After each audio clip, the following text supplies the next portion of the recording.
네, 여러분 안녕하십니까? 바로 보는 TV 옴부즈맨의 김승재입니다. 지난주 연합뉴스 TV에선 수도권 지역에 기록적인 폭우로 인해 인명 피해 등이 발생했다는 소식과 함께 조 바이든 미국 대통령이 중국 견제를 위해서 366조 원의 반도체 산업 육성법에 서명했다는 소식 등 국내 뉴스를 발빠르게 전해드린 바 있습니다.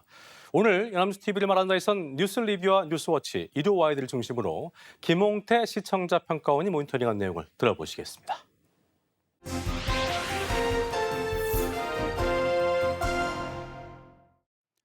연합뉴스 TV는 지난주에 서민을 계속적으로 괴롭히고 있는 전세 사기에 대하여 보도하면서 다음 달 근절 대책이 발표될 것이라고 전했습니다. 그리고 10년 만에 대형마트 의무협이 다시 논의되고 있다는데요.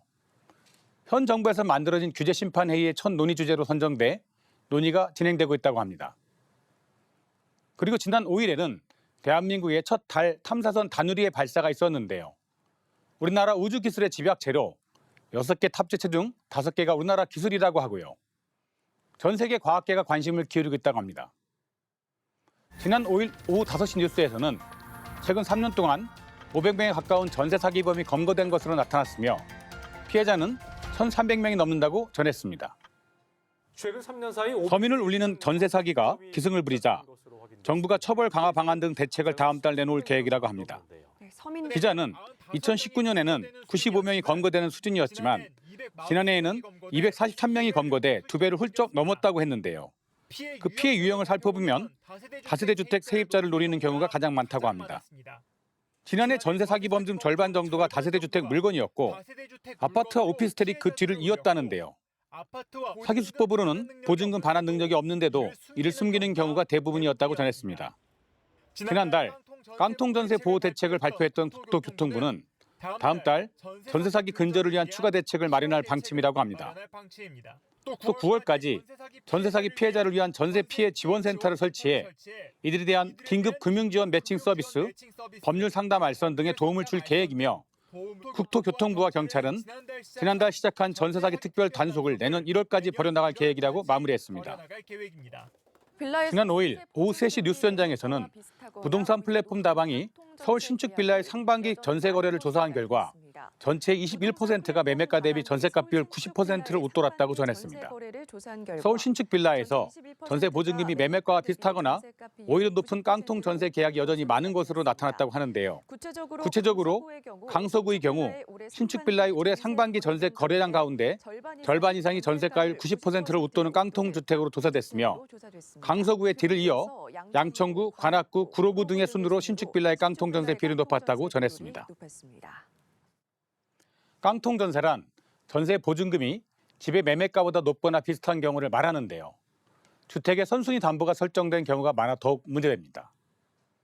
이 경우 전세 기간이 종료될 때 전세 보증금을 일부라도 돌려받지 못하는 경우가 발생할 수 있게 됩니다.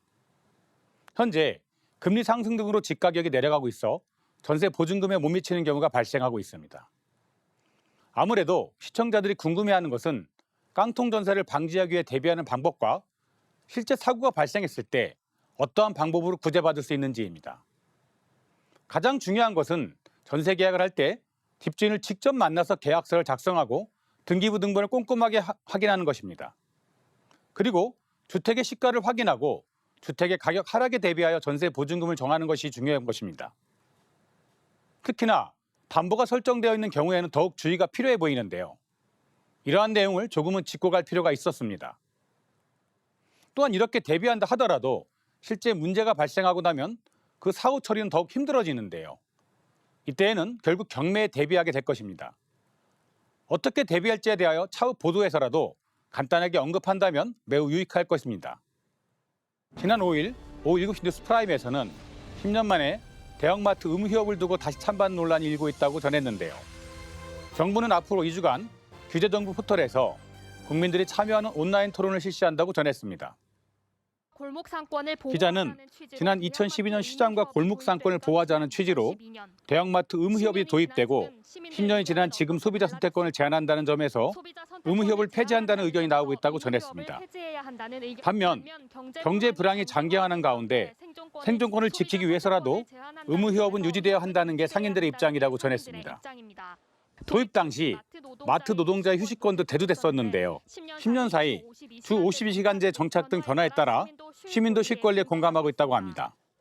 정부는 앞으로 2주 동안 온라인 규제 정부 포털에서 국민 의견을 듣는 토론을 이어가는데요. 앞서 이해관계자 등과 규제 심판 회의를 처음 열었고 다음 회의에 국민 의견을 반영하겠다는 계획이라고 합니다. 기자는 10년 만에 마트 휴업일이 사라질지 주목된다고 마무리했습니다. 지난 3일 오후 6시 뉴스워치 내 그래픽 뉴스에서는 현 정부에서 신설될 규제심판회의는 민간 전문가와 현장 활동가 등 100여 명으로 구성된 규제심판부가 규제와 관련된 각종 의견을 수렴해 소관부처의 규제 개선을 권고하는 제도라고 전하며 국무조정실은 4일 제1차 규제심판회의를 열고 규제심판 제도를 본격 가동하면서 첫 심판 대상으로 대형마트 영업 규제가 선정됐다고 전했습니다. 대형마트 의무 휴업일 영업 제한을 첫 안건으로 선정한 건 국민 생활과 밀접해 국민적 관심이 높다는 점을 감안했기 때문이라는데요. 대형마트 의무 휴업 규제는 지난 2012년 유통산업발전법에 따라 전통시장과 골목상권 보호를 명분으로 도입됐다고 하며 대형마트는 매달 2번 문을 닫고 자정부터 오전 10시까지는 영업할 수 없었습니다. 대형마트 의무 휴업 규제가 시행되는 지난 10년간 규제 폐지를 주장하는 쪽과 존치를 원하는 쪽의 의견은 서로 엇갈리며 논쟁과 갈등을 되풀이해왔는데요. 국무조정실은 4일 열린 첫 번째 규제 심판 회의에서 이해관계자들의 의견을 청취하겠다는 입장이었는데요. 규제를 없애느냐 아니냐 하는 찬반 입장을 떠나 현장 목소리를 충분히 듣고 갈등을 최소화할 대안을 수기해야 한다는 주장에 힘이 실리고 있습니다. 한편 규제 심판회의 결과가 나오더라도 강제성이 없다 보니 소관부처가 이를 받아들이지 않을 수도 있어 논의에 한계가 있다는 지적도 나온다고 마무리했습니다. 국무조정실은 규제심판부가 지난 4일 첫 회의를 열고 대형마트 영업 제한에 대한 이해관계자들의 의견을 청취했다는데요. 한덕수 국무총리가 규제심판회에서 논의된 대형마트 영업 규제에 대해 찬성과 반대 모두가 원하는 방안을 도출할 때까지 충분히 듣고 또 듣겠다고 밝히면서 이해관계자 모두의 지혜를 모아 상생의 대안을 만들어 가겠다고 합니다. 대형마트 영업 제한과 의무 휴업일 지정 관련하여 유통산업발전법 조항에 대하여 2018년 6월 28일 재판관 8대1의 의견으로 합형 결정한 바 있습니다.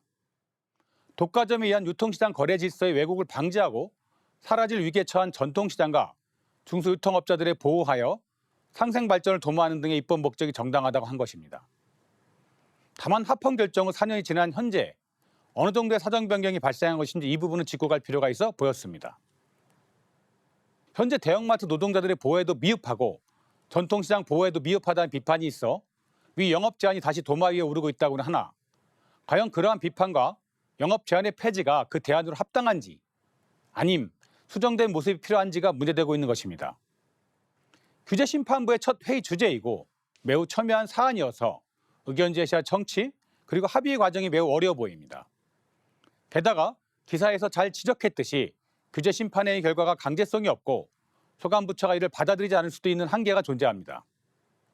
앞으로 처음으로 실시되는 규제심판부의 역할이 어떠할지 지켜보게 되는 부분으로서 상생의 길로 나아가는 선례가 되길 기대합니다.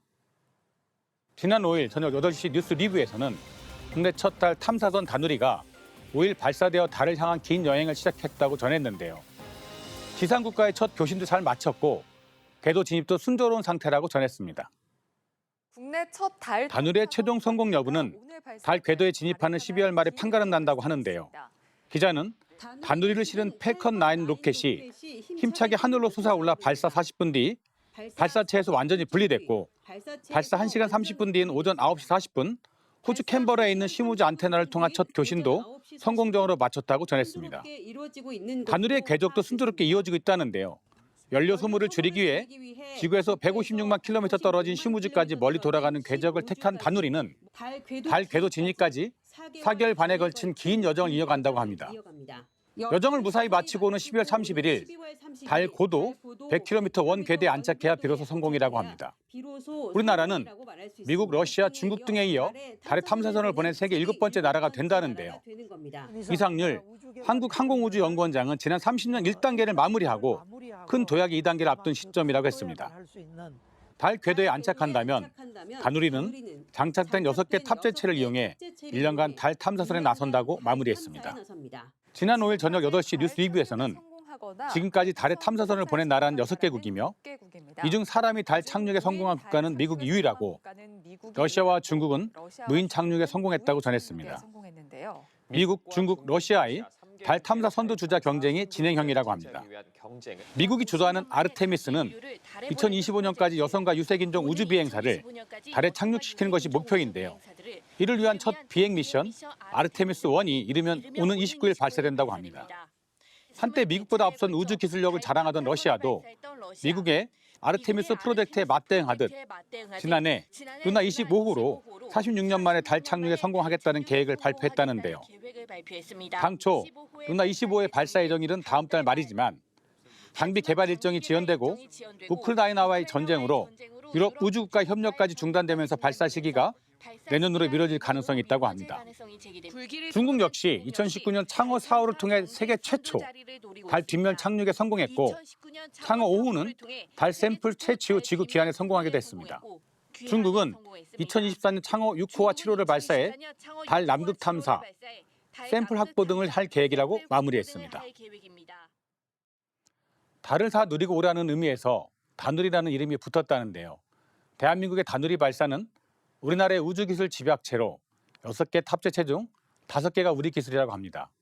매우 대단한 성과인데요. 실제 주요 외신들이 한국의 첫 달 궤도선 다누리의 발사에 주목했고 세계의 과학자들은 특히 다른 나라보다 우리의 다누리 탐사에 기대를 하고 있다고 합니다. 탑재체 5개가 우리 기술이라 처음 시도되는 연구들이 많기 때문이고 이로 인해 달의 비밀을 많이 밝혀낼 것으로 보고 있다고 하는데요. 이러한 자랑스러운 부분들은 조금 더 강조해 보도할 필요가 있었습니다. 특히 다누리는 한국천문연구원이 개발한 광시야 평광 카메라를 비롯하여 고해상도 카메라, 자기장 측정기, 감마선 분광기, 우주 인터넷 등 첨단 과학 장비를 탑재했다는데요. 한국이 개발한 5개의 장비와 미국 항공우주국 나사가 개발한 달 연구 음영지역 관측 카메라 섀도캠이 달 탐사에 쓰이게 된다고 합니다. 국제학술지 네이처는 지난달 28일 다누리에 대한 기사를 소개했고 국제학술지 사이언스도 한국이 달 탐사 경쟁에 뛰어든다고 보도하고 전 세계 과학자들이 다누리 발사를 기대하고 있다고 보도했습니다. 미국의 우주 전문 매체 스페이스닷컴도 한국의 우주 탐사 첫 걸음이 열렸다면서 다누리에서 수집된 데이터는 나사에도 도움을 줄 것이라고 보도했습니다. 이처럼 자랑스러운 우리의 다누리가 마지막까지 훌륭한 업무를 수행하기를 기대합니다.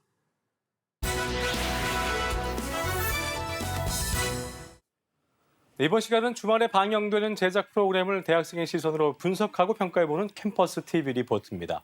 이번 주에는 서강대학교 커뮤니케이션학과 박수빈 학생과 함께하겠습니다. 어서 오십시오. 안녕하세요. 예, 반갑습니다. 자, 수빈 학생 지난주 어떤 프로그램 모니터했습니까? 네, 저는 매주 토요일 오후 9시 30분에 방송되는 탐사보도 뉴스 프리즘을 모니터했습니다.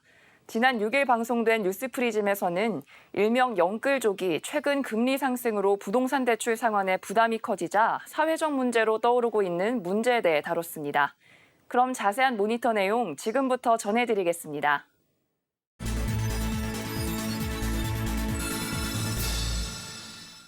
최근 몇 년간 방송은 최근 몇 년간 빚을 내 집을 사는 영끌족들이 늘어나면서 최근 금리 상승으로 대출 상환 부담이 커지고 있는 상황을 짚으며 시작합니다. 문제로까지 떠오르고 있습니다.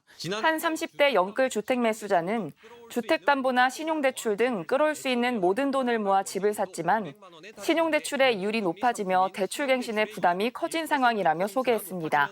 부담은 더 커졌습니다. 최근 기준금리 상승에 영끌이라는 신조어를 만들어낸 2030 세대가 원리금 상환이 어려운 한계차주로 내몰릴 수 있다는 우려가 커지고 있다고 전합니다. 한국주택금융공사에 따르면 올해 1분기 서울 지역 주택 구입 부담 지수는 203.7로 해당 지수 산출 이후 처음으로 200을 넘으며 역대 최고치를 기록했다고 합니다. 이는 소득의 절반 이상을 주택담보대출을 갚는 데 쓴다는 의미라고 전합니다. 2019년부터 2021년까지 주택 구매자 중 2030 세대는 72만여 명, 10명 중 3명꼴이라는데요. 앞으로 추가 금리 인상이 예고돼 영끌족들의 이자 부담은 커질 전망이지만 아파트 거래가 잠겨 있어 과감한 손절매도 쉽지 않다고 전합니다. 영끌족은 이자 부담도 만만치 않다는데요. 6월 기준 은행권 가계대출 평균 금리는 8년 9개월 만에 가장 높은 수치를 기록했다고 합니다. 시중은행의 금리가 오르는 건 한국은행의 기준금리 인상 때문이라는데요. 기준금리가 인상되면 은행이 자금을 조달하는 채권금리도 덩달아 오르면서 대출금리 결정의 기준이 되는 코픽스도 영향을 받는다고 합니다. 은행들은 이 코픽스에 가산금리를 붙여 대출 상품을 만드는데 가산금리를 낮춰주지 않는 한 대출금리가 오를 수밖에 없다고 합니다. 한미 금리 역전도 기준금리 인상의 요인이라고 합니다. 미국의 기준금리가 한국보다 높으면 외국 투자자금 유출과 환율 상승 등의 위험이 생길 수 있어서 한꺼번에 0.5%포인트 올리는 빅스텝도 배제할 수 없다는데요. 이렇게 계속 금리가 오르면 연말에는 주택담보대출 금리 상단이 8%, 신용대출은 9%까지 뛸 수도 있다는 전망이 나온다고 합니다. 금융당국의 압박에 못 이긴 은행들이 대출 이자를 대신 부담해주겠다고 하곤 있지만 혜택을 받을 수 있는 차주의 수나 지원 금액이 적어 눈속임이라는 비판이 나온다고 합니다. 미국 연준 등 각국 중앙은행이 금리를 인상함에 따라 부동산 시장의 열기가 식은 건 세계적으로 공통적인 현상이라고 합니다. 캐나다와 호주, 뉴질랜드, 중국 역시 상황은 마찬가지라는데요. 우리 정치권도 대출을 총동원해 이른바 영끌족을 위한 대책들을 내놓고 있지만 형평성과 실효성 논란이 계속되고 있다고 합니다. 정부와 여당은 금융 취약계층의 빚 부담을 줄여주기 위한 대책을 쏟아냈는데 대표적인 건 오는 9월부터 4억 원 미만 주택에 대해 변동금리로 받은 주택담보대출은 고정금리로 바꿔주는 안심전환 대출이라고 합니다. 다만 정책의 효과를 체감하는 사람은 소수에 그칠 수밖에 없다고 하는데요. 문재인 정부도 지난 2019년에 안심전환 대출을 시행했지만 신청자가 폭주해 당시 전국 평균 주택 매매 가격 3억 원에 못 미치는 2억 7천만 원 이하의 집만 대상으로 선정했다고 합니다. 이번에도 비슷한 상황이 재현될 가능성이 높다는데요. 역차별 논란 또한 있다고 합니다. 애초에 금리 인상에 대비하고자 고정금리로 대출을 받는 사람이나 청년층이 74%를 차지하는 전월세 보증금 대출은 아예 지원 대상에서 빠져 있다고 합니다. 다른 구제책에서도 형평성 논란이 불거졌다는데요. 정부는 신용평점 하위 20%의 청년을 대상으로 채무 과중도에 따라 이자를 최대 50% 감면해주겠다고 발표했다가 B2 탕감 논란으로 번져 문매를 맞기도 했다고 합니다. 당분간 세계적인 금리 인상 기조가 이어질 것으로 예상되는 만큼 초고위험군의 대출 잔액과 금리 실태가 선행되어야 한다는 지적이 있다고 합니다. 계속되는 세계적 금리 상승과 기준금리 인상으로 대출자들의 부담이 증가하고 있다며 사회적 합의를 통해 경제적 난관을 풀어갈 수 있는 해법이 도출되길 기대한다는 말과 함께 방송은 마무리됩니다. 이번 주 뉴스 프리즘은 여기까지입니다. 시청해주신 여러분 고맙습니다. 예, 내용 잘 봤습니다. 금리 상승으로 인해서 대출 상환을 부담스러워하는 이른바 영끌족의 사회적 문제점을 담은 내용이었는데 수빈 학생은 이번 뉴스 프리즘 보면서 어떤 점이 가장 인상 깊었습니까? 네, 저는 2030 주택 구매자의 비율이 10명 중 3명꼴일 정도로 높다는 게 인상 깊었습니다. 예. 금리 상승기에 사회적 문제로 커지고 있는 영끌족의 현황을 정확하게 파악하고 정치권에서 이들을 구제할 수 있는 합리적이고 실효성 있는 정책을 최대한 빠른 시일 내에 마련했으면 좋겠다고 생각합니다. 예, 좋은 생각 잘 들었고요. 지금까지 서강대학교 커뮤니케이션학과의 박수빈 학생과 함께했습니다. 오늘 말씀 고맙습니다. 감사합니다.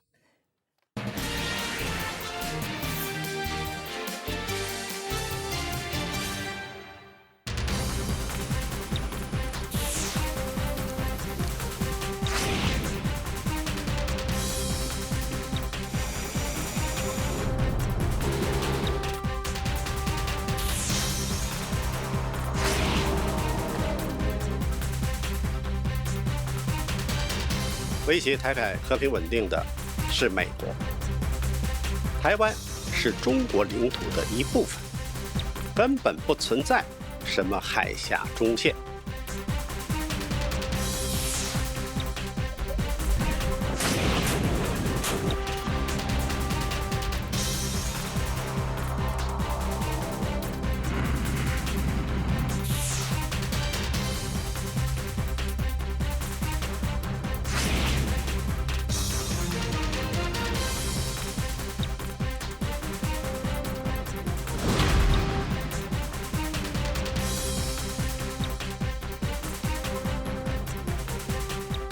낸시 펠로시 미 하원 의장의 대만 방문 이후에 미중 간의 긴장 상태가 한층 높아지고 있습니다.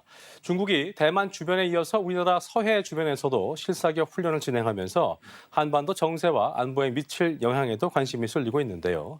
오늘 TV와 비평에선 중국의 해상 훈련 강화와 미중 간의 군사적 긴장감이 한반도의 안보에 어떠한 영향을 미칠까에 대한 언론 보도를 자세히 짚어보겠습니다. 도움 말씀에 국가공무원인재개발원의 김진숙 교수 자리했습니다. 어서 오십시오. 네, 안녕하세요. 어서 오십시오. 자, 중국이 대만 포위 훈련에 이어서 다른 해역에서도 군사 훈련을 이어가고 있는데요. 네. 먼저 중국이 해상 군사 훈련을 어떻게 진행하고 있는지 정리를 좀 해주시고요. 대만 해협의 긴장 상태 등에 대해서 언론이 어떻게 보도하고 있는지도 짚어주시죠. 네, 낸시 펠로시 미국 하원 의장이 이제 대만을 방문한 지난 2일부터 예. 이제 중국의 무력 시위가 이제 고조되면서 또 이제 대만 해협의 긴장감도 한층 높아지고 있습니다. 예. 중국은 펠로시 의장의 대만 방문에 대해서 하나의 중국 원칙을 어긴 주권 침해로 규정하고 대만 해협 부근에 군용기와 군함을 배치하고 실탄 사격 훈련을 실시했습니다. 이에 대해서 미국도 함모 정단을 대만 부근에 배치하는 등 대응에 나섰는데요. 대만도 중국의 도발에 대비해서 군사 대비 태세를 격상했습니다. 중국은 미국을 향해서 연일 강경한 발언을 쏟아내면서도 직접적인 군사 행동은 하지 않은 반면에 예. 대만에 대해서는 이제 군사적 경제적인 반격에 나선 것입니다. 우선 대만 주변의 6개 구역에서 군사 행동에 들어갔는데요. 대만을 사방으로 에워싸는 형태이고 특히 이번 훈련 지역은 1990년대 중반 중국이 대만 인근 지역에 미사일을 발사했던 때보다 더 가깝습니다. 중국은 또 대만에 대한 경제적인 연결 고리도 차단하고 나섰습니다.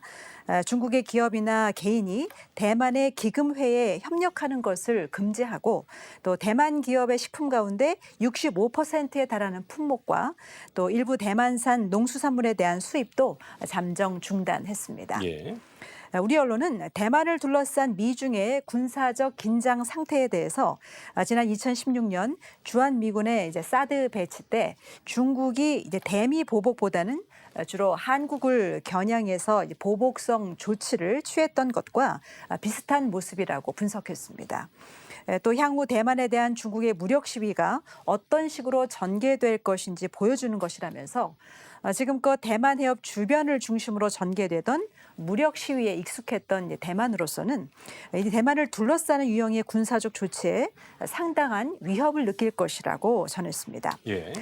우리 언론 보도를 살펴보면 이제 우선 조선일보는 중국이 대만 포위 군사 훈련을 종료하더라도 다른 해역에서 훈련을 벌이며 압박을 이어갈 것이라는 이제 계획이어서 중국과 대만 간의 군사적 긴장은 지속될 것이라고 전망했습니다. 한국일보는 미국과 중국의 전략적 대결에 화약고인 대만 해협에 불이 붙은 모양새라면서 예. 중국의 군사훈련이 지나치게 공격적이어서 의도치 않은 충돌을 가져올 수도 있다고 우려했습니다. 한겨레신문은 지금으로서는 미국과 중국 모두 군사적인 충돌을 원치 않지만 국내 정치적인 요인이 있기 때문에 강대강 대결을 지속할 가능성이 크다라고 분석했습니다. 그렇군요. 이런 가운데 중국이 미국과의 대화를 중단하겠다고 밝히면서 미중 관계가 더 악화하고 있는 상황인데요. 중국의 무력 시위에 대해서 미국이 어떻게 반응하고 대응을 하고 있는지 또 앞으로 미중 관계는 어떻게 흘러갈지에 대해서 언론이 어떻게 보도를 했습니까? 조 바이든 미국 대통령은 이제 대만을 둘러싼 중국의 군사 훈련에 대해서 우려의 목소리를 드러냈습니다. 예. 중국이 펠로시 의장의 대만 방문을 구실로 과잉 대응하고 있다면서 중국이 군사 행동을 중단해야 한다라고 촉구했습니다. 예. 그동안 이에 맞서서 이제 중국도 미국과 군사 협력이나 기후 변화 대화를 중단할 것이라고 이제 밝혔었죠. 그동안 중국은 미국과는 현상 유지라는 대외 정책 기조를 따르면서 가급적 이제 대결 구도를 피해왔지만 핵심적인 이익에 대한 침범만큼은 직접 충돌도 불사하겠다는 입장입니다. 예. 이 핵심적인 이익이라는 것이 바로 대만을 언젠가는 통일할 영토로 보는 하나의 중국이라는 원칙일 것입니다. 네. 미국의 언론 보도를 살펴보면 우선 뉴욕타임스는 중국의 무력 행사는 과거 어떤 훈련보다 더 직접적으로 대만을 위협하는 것으로 보인다라고 전했습니다. 또 군사훈련이 전면적 위기로까지 직접 비화되지는 않더라도 중국이 새로운 방식으로 공격할 수 있다는 것을 보여주는 신호라고 덧붙였습니다. CNN은 미국과 중국이 수교 이래 최악의 긴장 상황으로 치닫고 있다면서 충돌 불안이 고조되고 있다라고 보도했습니다. 하지만 3연임을 앞둔 시진핑 주석이 당장의 무력 충돌을 일으킬 가능성은 높지 않고 또 미국 역시 중국과의 직접 충돌은 원치 않기 때문에 양국이 이제 애써 직접적인 충돌을 피하면서 뭔가 불안하게 현상을 유지할 것이라고 전망했습니다. 그러면서 이러한 현상 자체가 미중이 대결 구도로 한 걸음 더 나아가는 계기가 될 것이라고 분석했습니다. 우리 언론 보도 가운데 이제 동아일보의 보도를 살펴보면 미중 갈등이 고조되고 있는 가운데 지금 현재 미 의회에 상정된 대만 정책법이 새로운 불씨가 될 수 있을 것이라고 전망했습니다. 미 의회가 초당적으로 지지하고 있는 대만 정책법에는 대만 정부를 사실상 국가로 인정하는 내용이 담겨 있어서 이 법안이 통과될 경우에 중국이 강력한 대응에 나서게 될 것이고 또 미중 관계는 다시 경랑에 빠질 수 있다라고 전망했습니다. 그렇군요. 자, 중국이 무력 시위의 일환으로 대만 주변 해상에 이어서 서해에서도 실사의 훈련을 펼치고 있는 상황인데 네. 대만 해협의 군사적 긴장감이 한반도에 끼칠 영향도 그렇고 우리 정부의 대응 방향 어떻게 해야 되는지 궁금한 부분인데 보수와 진보 언론은 어떻게 보도를 했습니까? 네, 말씀하신 것처럼 이제 중국이 서해에서도 실탄 사격 훈련을 실시했는데요. 예. 대만 유사시에 이제 주한 미군의 대만 투입을 견제하려는 목적으로 이번 사태가 이미 한반도의 안보까지 영향을 미치고 있는 것으로 보입니다. 박진 외교부 장관은 아세안 장관회의에서 미중의 군사적 긴장 고조에 심각한 우려를 표하면서 분명하게 미국의 입장을 지지했는데요. 언론에서는 한중 외교장관 회담을 의식해 우리 정부의 대외 정책 방향을 이제 선제적으로 밝힌 것이라고 해석했습니다. 지난 9일에 이제 중국 칭다오에서 열린 한중 외교장관 회담에서 왕이 외교부장은 한중 수교 30주년을 맞아 양국이 해야 할 5가지를 거론했다고 하죠. 이 중 원활한 공급망을 수호하고 내정 간섭을 하지 말자고 이제 밝혔는데 이것은 미국 주도의 반도체 공급망 재편이 중국에 배타적으로 흐르지 않기를 바라는 기대와 또 대만 문제에 대한 뜻이 담긴 것으로 보인다고 연합뉴스는 분석했습니다. 예. 보수 언론 가운데서 중앙일보의 보도를 살펴보면 대중국 외교가 시험대에 올랐다라고 전했습니다. 한중 외교장관 회담에 이어서 우리 정부는 조만간 미국이 주도하는 치포 예비회의에 참석해야 하는데 한중 외교는 상식과 규범에 기반해서 원칙적이나 또 유연하고 당당하게 풀어나가야 한다라고 강조했습니다. 국민일보는 미중 간 군사적인 충돌이 벌어지더라도 우리 군이 직접 개입할 가능성은 희박하다라고 전하면서 대만을 둘러싼 상황이 유동적이어서 이것이 한반도에 미칠 영향을 시시각각 고려해야 한다라고 밝혔습니다. 반면에 한국일보는 중국의 군사훈련이 단발적인 반발이 아니라 대만 봉쇄의 일상화 또는 합법화를 노린 전략적인 행동이라고 해석했습니다. 대만 해협에서 무력 충돌이 현실화한다면 주한미군 투입 가능성을 배제할 수가 없고 또 이미 미중과 얽힌 한국이 양국의 대치에 깊숙이 개입되는 상황을 초래할 수 있다라면서 정부의 선제적인 위기관리 능력이 어느 때보다도 절실하다라고 강조했습니다. 한겨레 신문은 대만 해협의 위기는 한반도에도 결코 강 건너 불구경이 아니라면서 미중 갈등 고조와 북중 관계의 밀착 속에서 북핵 문제는 더욱 악화되고 또 한반도가 분쟁에 휘말릴 우려도 커졌다라고 보도했습니다. 그랬군요. 자, 이 같은 미중 간의 대치가 대만도 그렇고 중국과 영유권 분쟁을 벌이고 있는 다른 아시아 지역으로도 확산될 수 있다는 우려가 나오고 있는 상황인데요. 이런 상황에서 우리 언론들 어떤 태도를 지녀야 될지 끝으로 한 말씀 해주시죠. 네, 대만을 둘러싼 이제 미중 간의 갈등은 세계 안보에 대한 위협은 물론이고 또 경제적인 문제와도 직결된다고 볼 수 있습니다. 만약 중국의 대만 침공이 현실화될 경우에 이는 뭐 양안 문제나 미중 갈등으로만 끝나지 않고 예. 다시 다른 아시아 국가들까지 경랑 속으로 끌어들일 수 있는 것이죠. 코로나 팬데믹과 또 우크라이나 전쟁에 이어서 또 양안 미중 갈등까지 겹치면서 세계적인 경기 침체가 가속되지 않을까 걱정이 앞섭니다. 언론은 아시아의 평화를 위협하는 여러 가지 요인을 좀 심층적으로 분석해서 해법을 찾기 위한 노력을 기울여야 될 것입니다.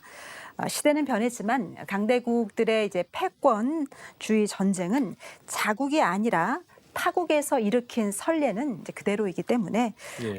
뭔가 이제 경각심을 가질 수 있는 보도를 좀 해야 될 것으로 보입니다. 네. 또 이제 과거의 냉전과 또 신냉전의 양상이 다른 만큼 보다 다양한 관점의 언론 보도를 기대해 봅니다. 예, 지금까지 국가공무원인재개발원 김준석 교수와 함께했습니다. 오늘 말씀 고맙습니다. 네, 고맙습니다. 저희 옴부즈맨 제작진은 여러분의 다양하고 소중한 의견들을 기다리고 있습니다. 방송을 보시고 느낀 소감을 연합뉴스 TV 홈페이지 내 시청자 게시판이나 SNS로 보내주시길 바랍니다. 저희는 다음 주 시간에 다시 인사드리겠습니다. 여러분 고맙습니다.